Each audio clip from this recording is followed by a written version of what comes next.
Hey there, you're looking kind of cute. Don't forget to subscribe and check out all my other socials. Enjoy. Beyond the large cornfields, an empty farmhouse stood, waiting to be lived in again. It used to be a lively home, but now it looked old and fragile. The O'Sullivan family looked at the house from a grassy hill. The wind moved the old, faded curtains. The house seemed so empty that it felt like it was slowly falling apart. "This is it," said Declan O'Sullivan, the father, with a sense of finality. The sound of the moving truck leaving on the dirt road matched his feeling. "I found the fuse box. We'll have power soon." Over the next few days, the O'Sullivans got used to their new life. Jerry spent most of his time exploring the land, but didn't find much that excited him until a boy his age showed up at the fence one afternoon. "Hey there!" The boy waved and easily jumped over the wooden fence. He wore dusty brown boots, dark blue jeans, and a gray t-shirt with a feed store logo. "I'm Paul Henderson. I live on the farm next door." Jerry approached cautiously. "Jerry O'Sullivan, just moved here from Dublin." "Dublin? Like Ireland, Dublin?" Paul's eyes widened. "That's incredible. What brings you to the middle of nowhere, South Dakota?" "Dad's work, agricultural research or something." Jerry shrugged. "Not exactly my choice." Paul grinned. "Well, it's not so bad once you get used to it. Want me to show you around? There's a great fishing spot down by Miller's Creek." As weeks turned into months, Jerry and Paul became inseparable. They spent afternoons fishing, helping with farm chores, and Paul teaching Jerry the peculiarities of rural American life. Despite the friendship, Jerry couldn't shake his homesickness.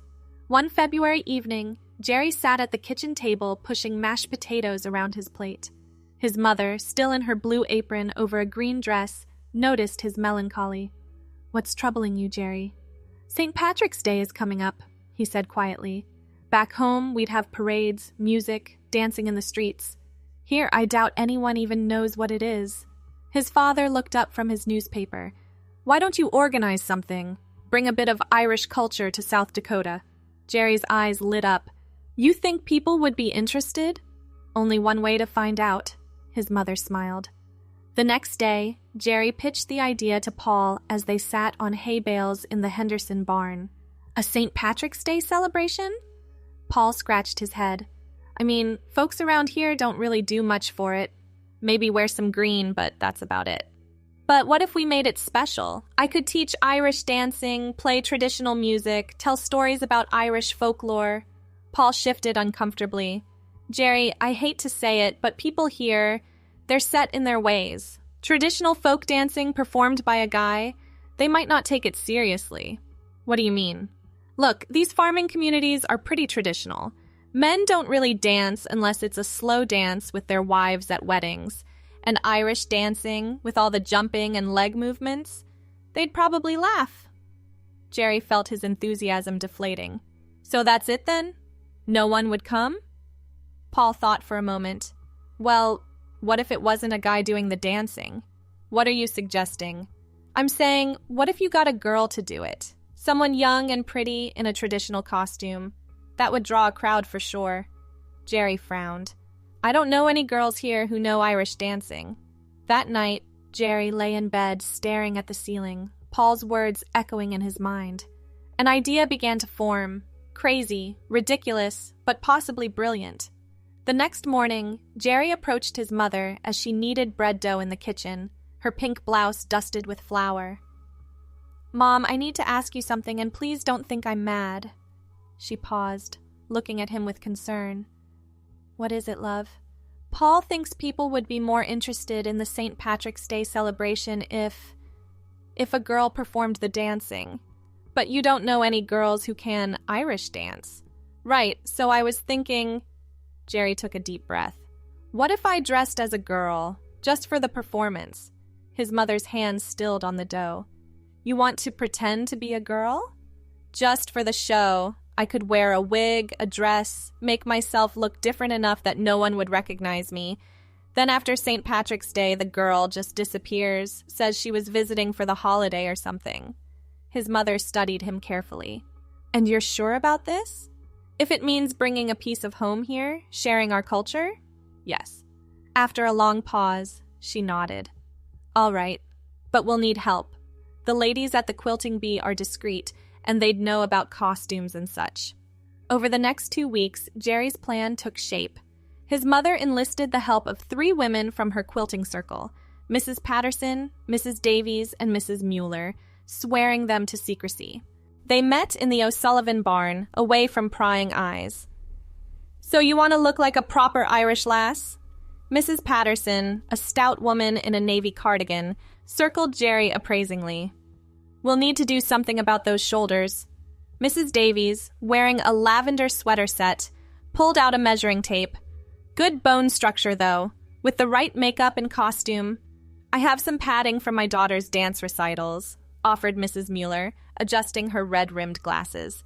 "And my niece left some shoes that might fit." Jerry stood awkwardly as the women fussed over him, taking measurements and discussing fabrics. His mother returned from the attic with an old auburn wig she'd worn to a costume party years ago. "This might work. It's good quality, and the color's not too different from your natural hair." The women worked tirelessly, creating a traditional Irish dancing dress in emerald green velvet with gold Celtic embroidery. They taught Jerry to walk in heels, apply makeup, and adjust his voice to a higher pitch. "Remember," Mrs. Davies instructed as she showed him how to apply lipstick, "small steps, keep your knees together when you sit, and always smile." Jerry practiced in front of the mirror, transforming from a teenage boy into Aislinn O'Brien, a visiting Irish dancer. The dress fit perfectly, the pantyhose felt strange but necessary, and the low heels were surprisingly manageable after hours of practice. Word spread about the St. Patrick's Day celebration, though Jerry was careful to keep his alter ego secret. He told Paul that his cousin Aislinn would be visiting to perform. "A cousin? You never mentioned her before," Paul said suspiciously as they stacked hay. "She's from Mom's side, lives in Boston, really talented dancer." "Can't wait to meet her," Paul grinned. "Is she cute?" Jerry felt his cheeks burn. "I suppose. I don't really think about my cousin that way." The morning of St. Patrick's Day arrived gray and chilly. Jerry's stomach churned with nerves as his mother helped him get ready in his bedroom. "Hold still," she said, carefully applying mascara to his lashes.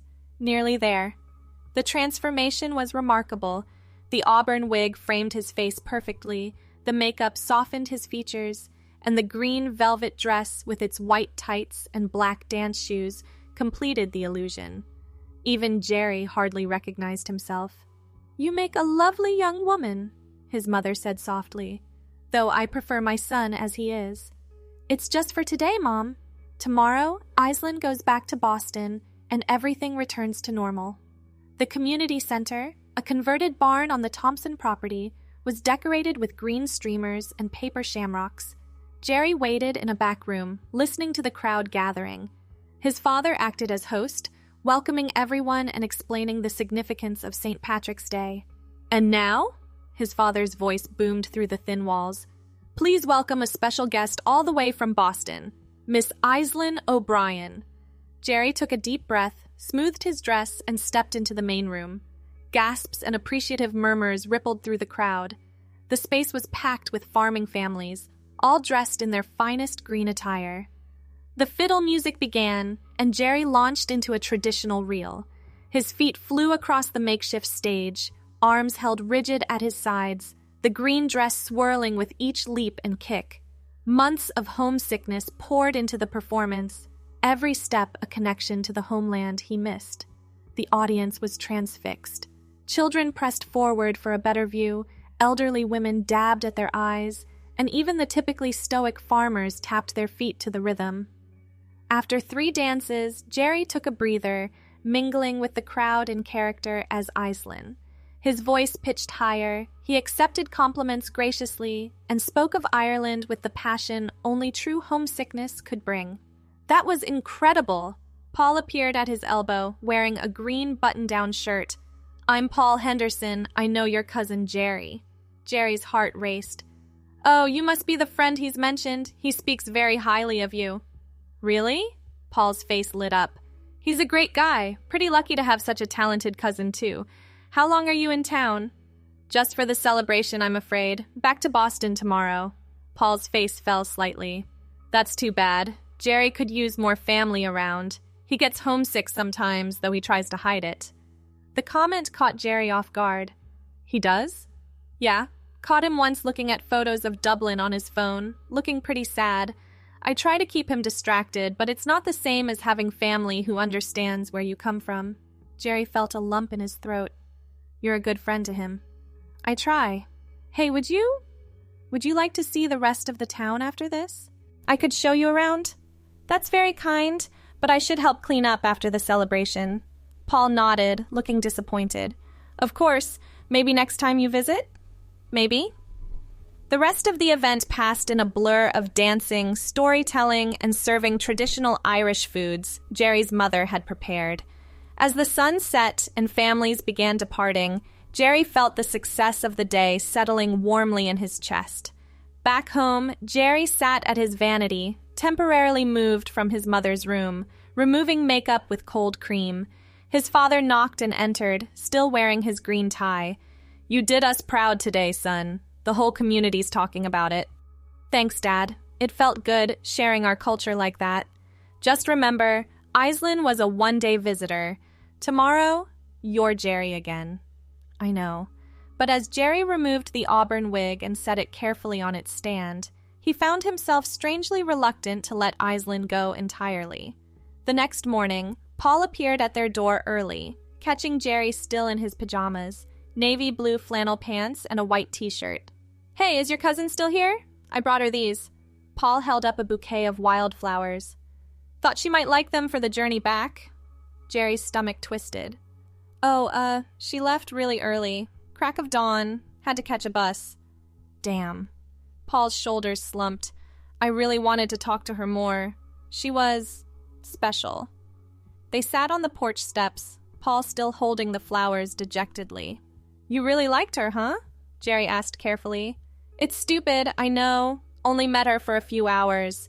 But there was something about her. The way she talked about Ireland, the dancing, how she really listened when I talked. Paul laughed self-consciously. I sound like an idiot. No, you don't. I wish you had a sister, you know. Someone like Aislinn who was around all the time. No offense, you're my best friend. But it would be nice to have someone like her to talk to also. Jerry's mind raced. What if I did have a sister? Paul looked up sharply. What? Not Aislinn? She really is just a cousin. But I have a twin sister, Erin. She's been staying with our aunt in Chicago, finishing up the school year there. But she's planning to move here this summer. You have a twin sister and never mentioned her? Jerry scrambled for an explanation. We're not super close. Different interests and all. She's more into arts and dancing, like Aislinn. I'm more outdoorsy. But she's coming here? To stay? That's the plan. Paul's face brightened. That's amazing! When do I get to meet her? Soon. Maybe next weekend? She's coming for a short visit to check out the school. I can't wait! After Paul left, Jerry sat in his room, staring at the closet where the green dress hung. What had he just done? Creating Aislinn for one day was one thing, but Erin? This was madness. Yet the memory of Paul's disappointment, his wish for Jerry to have a sister, gnawed at him. Maybe it wouldn't hurt to let Erin exist just a little while, just until Paul got over his crush on Aislinn. Jerry found his mother in the garden, wearing her old denim overalls and a straw hat. Mom, I might have done something stupid. She set down her trowel. What kind of stupid? Jerry explained about Paul, Aislinn, and now Erin. His mother listened without interrupting, her expression growing more concerned. So you've invented a twin sister. I know it sounds crazy. It is crazy, Jerry. What happens when Paul expects to see this sister regularly? When others ask about her? I could be her sometimes, not often, just occasionally, to keep up the story. His mother pulled off her gardening gloves. This is a dangerous game you're playing. I know, but Paul looked so sad and he's been such a good friend. I just wanted to make him happy. And what happens if he develops feelings for Erin? What then? Jerry hadn't thought that far ahead. I'll be careful. Keep things strictly friendly." His mother sighed deeply. "I can't stop you. You're nearly 18. But secrets like this have a way of spiraling out of control." "I'll be careful," Jerry repeated. "I promise." That week, Jerry carefully crafted Erin's persona. She would be quieter than Aislinn, more bookish, an aspiring writer who loved poetry and traditional music. Similar enough to Jerry that they could credibly be twins, but different enough to be her own person. Mrs. Patterson, Mrs. Davies, and Mrs. Mueller were recruited once again, this time creating a more practical wardrobe, skirts and blouses suitable for a teenage girl in rural South Dakota, not just performance costumes. "You're playing with fire," Mrs. Davies warned as she hemmed a blue cotton skirt. "Mark my words." "It's just temporary," Jerry insisted, though he was beginning to doubt his own words. Saturday arrived quickly. Jerry transformed into Erin in his room, wearing a simple white blouse, the blue skirt, and modest flats. The auburn wig was styled differently than Aislinn's had been. A simple ponytail instead of elaborate curls. The makeup was lighter, more natural.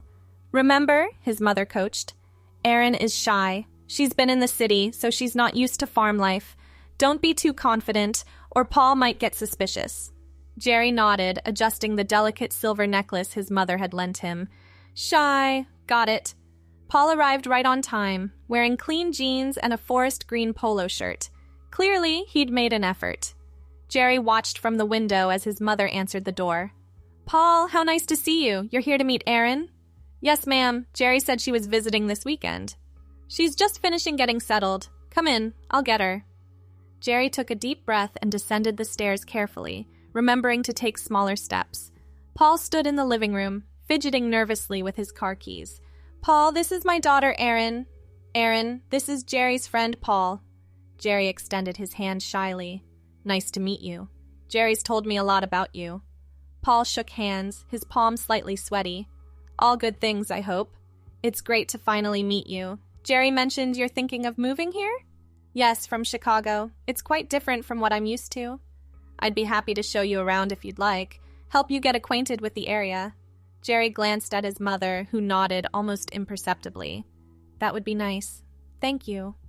They spent the afternoon driving around the county in Paul's pickup truck. Jerry carefully maintained Erin's character, asking questions about farming he already knew the answers to, expressing wonder at the wide open spaces, mentioning how different it was from city life. "Jerry's lucky to have a friend like you," Erin said as they stopped at a scenic overlook. "He mentioned you've really helped him adjust here." Paul leaned against the truck's tailgate. "He's helped me too. Before Jerry came, I didn't have many friends my age around here. Most kids leave for college and don't come back." "Are you planning to leave?" "No, this is home. My family's farmed this land for 4 generations. I can't imagine being anywhere else." He paused. "Is that weird? Wanting to stay in a small town?" "Not at all. It's admirable, knowing where you belong."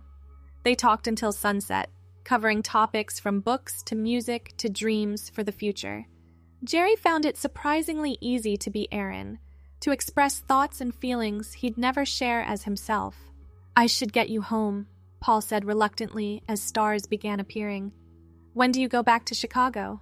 "Tomorrow afternoon." Will you be moving here soon?" Jerry hesitated. "Probably this summer, after graduation." "I hope so. It's been really nice talking with you, Erin." Back home, Jerry removed the wig and then collapsed on his bed, emotionally exhausted.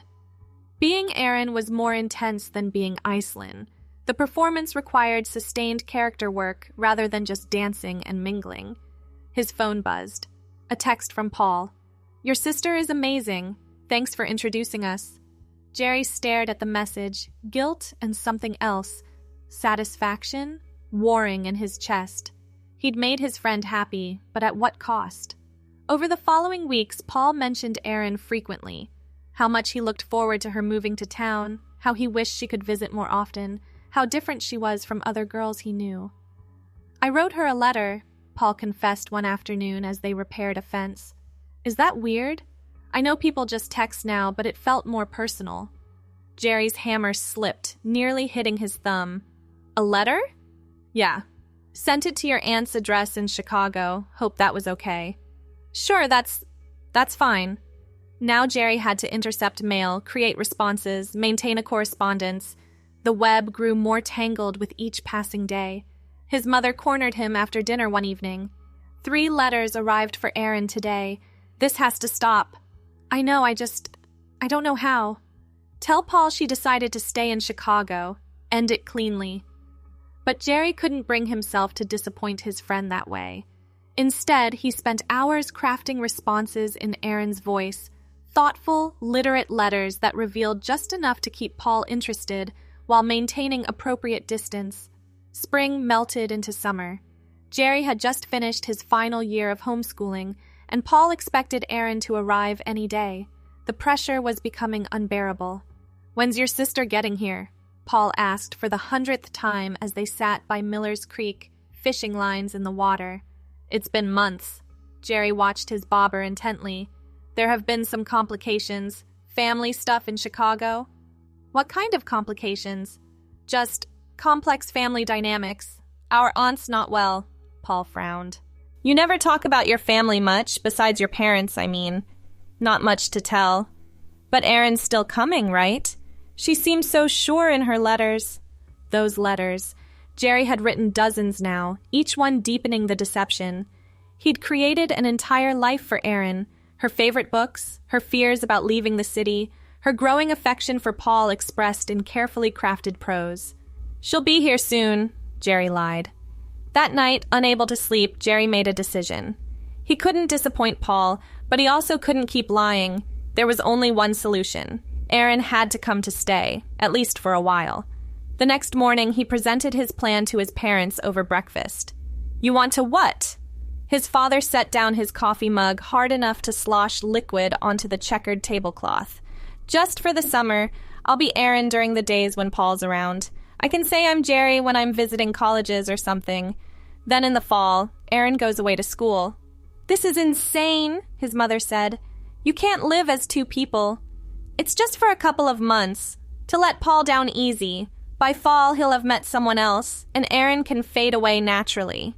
His parents exchanged worried looks, but didn't forbid it outright. Perhaps they, too, had grown fond of Paul and didn't want to see him hurt.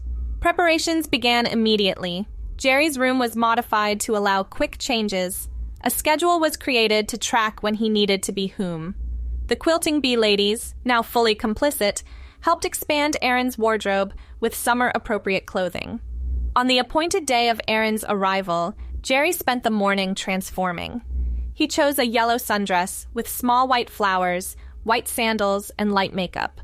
The auburn wig was styled in loose waves. Looking in the mirror, he saw Erin completely. No trace of Jerry remained. His mother drove him to the bus station in the next town, where Paul waited to pick up Erin. The plan was for Mrs. O'Sullivan to drop Erin off and leave before Paul could suggest they all ride together. "This is your last chance to back out," his mother said as they parked. "I can't disappoint him, Mom." "You're going to have to eventually." Jerry spotted Paul's truck and took a steadying breath. "I know, but not today." He grabbed the suitcase they'd packed with props and stepped out of the car. Paul saw him immediately, his face lighting up like Christmas morning. "Erin, you made it!" Jerry waved shyly, pulling the suitcase behind him. His mother drove away quickly, leaving them alone. "It's so good to finally see you again," Paul said, taking the suitcase. "How was the trip?" "Long," Erin replied, "but I'm glad to be here. Jerry's at home. He said he had some errands but would be back later. I thought maybe I could show you around town first, let you get settled." "That sounds perfect." They drove through downtown, all 6 blocks of it, with Paul pointing out important landmarks. The general store where Erin would need to shop, the library that had surprisingly good selection, the diner that made the best pie in 3 counties. "It's smaller than I remembered," Erin said softly. "Having second thoughts?" "No, just adjusting expectations." Paul glanced at her. "I know it's not Chicago, but it grows on you. The peace, the community, the way everyone knows everyone." "Is that good or bad?" "Both, I guess. Can't get away with anything, but people also look out for each other." They stopped for lunch at the diner, where several locals recognized Paul and stared curiously at his companion. "That's Jerry O'Sullivan's twin," Paul explained to the elderly waitress in the purple uniform. "She's moving here from Chicago." "Twin? Well, I'll be. Don't look much alike, do they?" Jerry felt his cheeks burn. "We take after different sides of the family." The afternoon passed quickly. Paul was attentive without being overbearing, pointing out places he thought Erin would enjoy, introducing her to shop owners, making her feel welcome. Jerry found himself genuinely enjoying the experience of seeing his adopted hometown through fresh eyes. "I should get you home," Paul said, as the sun began its descent. "Jerry will wonder where you are." The drive to the O'Sullivan farm was quiet, comfortable. Jerry stole glances at Paul, noting how relaxed he seemed, how often he smiled. "Thank you for today," Erin said as they pulled up to the house. "It meant a lot having a friend to show me around." "Friend?" Paul repeated, something flickering across his face. "Right, of course, that's what—" "Yes." He helped carry the suitcase to the door, where Mrs. O'Sullivan waited. "Paul, how nice of you to collect Erin. Jerry just got back, he's upstairs." "Thanks for bringing her home, Paul," Jerry's father added, appearing in the doorway in his usual khaki pants and blue button-down. "My pleasure. I'll let you all catch up. Erin, I'll see you soon." "I'd like that." After Paul left, Jerry rushed upstairs to change. He had to transform back into himself before anyone became suspicious. Off came the wig, the dress, the makeup, carefully but quickly removed. On went jeans and a red t-shirt. By the time he came downstairs, he was fully Jerry again. "How was your day?" his mother asked carefully. "Educational," Jerry replied, the weight of his deception settling on his shoulders. The summer routine established itself quickly. Jerry would wake early, decide whether the day called for being himself or Erin, and plan accordingly. Some days were easy. When Paul worked the farm, Jerry could be himself, helping with chores or running legitimate errands. Other days required careful choreography. "Erin around?" Paul would ask when he stopped by. "She went to the library," Jerry would say. Or, "She's helping Mom with something in town." Or, "She wasn't feeling well, summer allergies." Then there were the days Paul specifically invited Erin somewhere. A picnic by the creek, a movie in the next town, a church social. Those days, Jerry transformed completely, becoming the shy, thoughtful girl Paul was growing increasingly attached to. The hardest parts were the conversations about himself. "Jerry seems distant lately," Paul mentioned one afternoon as he and Erin sat on the porch swing, glasses of lemonade sweating in the heat. Erin wore a light blue skirt and white cotton blouse, her hair pinned back from her face. "He's always been moody," Erin deflected. "More than usual. Sometimes I feel like I hardly know him anymore." The irony cut deep. Paul was pouring his heart out to his best friend, but didn't know it. "He cares about you," Erin said softly. "More than you know." "Does he talk about me? As a friend, I mean." "All the time. You're his best friend, Paul. That won't change." Paul shifted closer on the swing. "What about you? Do you talk about me?" Jerry's heart raced. This was dangerous territory. "Sometimes." "What do you say?" "That you're kind, genuine, that you make me feel welcome here." Paul's hand found Erin's, holding it gently. "You make this place better just by being here." Jerry didn't pull away, couldn't without raising suspicion. But the warmth of Paul's hand sent conflicting signals through his body, comfort and alarm in equal measure. That night, Jerry lay awake wrestling with the growing complexity of his situation. He was living two lives, and both were becoming unsustainable. As Jerry, he was growing distant from Paul to maintain the illusion. As Erin, he was growing closer to Paul than ever intended. His phone buzzed, a text from Paul. "Thanks for today, you're special, Erin." Jerry stared at the words until they blurred. What had started as a simple deception to make a friend happy had evolved into something far more complicated. He was trapped in a web of his own making, and every day made escape harder. August arrived with oppressive heat and the looming specter of fall. Jerry had promised Erin would leave for college then. But Paul grew increasingly agitated about the impending separation. "There are good schools nearby," Paul suggested one evening as they sat in his truck watching fireflies. Erin wore a green tank top and denim skirt, her skin glowing in the twilight. "You could commute, stay close to home." "My scholarship is for the state university," Erin explained, sticking to the story Jerry had crafted. "I can't turn that down." "I know, it's just—" Paul turned to face her fully. "These past 2 months have been the best of my life. I don't want them to end." "Paul, I'm falling for you, Erin." "No, I've already fallen. Completely." Jerry's breath caught. This was the moment he'd dreaded, the inevitable consequence of his deception. "I care about you too," Erin said carefully. But you're leaving. I know." Paul's voice was thick with emotion. "Doesn't mean these feelings just go away." They sat in silence, watching the fireflies dance. Jerry wanted to confess everything, to end the charade, but the words wouldn't come. How could he tell Paul the truth now? It would destroy their friendship, break Paul's heart, make him the laughingstock of the county. "Maybe," Paul started, then stopped. "What?" "Maybe we could try long distance. I know it's hard, but people make it work." Jerry closed his eyes. The web tightened. "Let's just enjoy the time we have left." It wasn't a yes, but it wasn't a no either. Paul took it as encouragement, reaching over to hold Erin's hand again. The final weeks of summer passed in a blur of stolen moments and growing dread.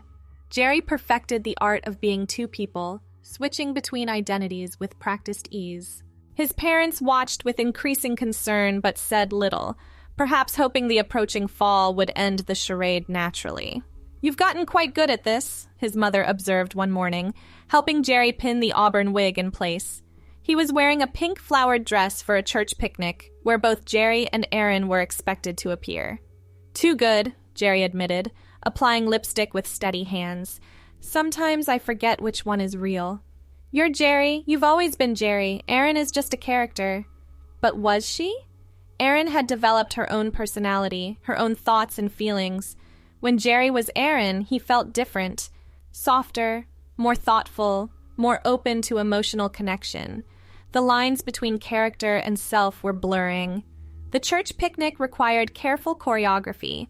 Jerry arrived first, helped set up tables, then excused himself with stomach troubles. Quick change in the church bathroom, and Erin appeared, apologizing for Jerry's absence. An hour later, another switch. Erin feeling faint from the heat, Jerry returning feeling better. "Your family seems prone to illness," old Mrs. Henderson observed suspiciously. "City genetics," Jerry's father covered smoothly. "Not used to country living yet." As September approached, Paul grew increasingly desperate. He showed up at odd hours, wanting to spend every possible moment with Erin. Jerry found himself running out of excuses, trapped between his friend's intensity and his own inability to tell the truth.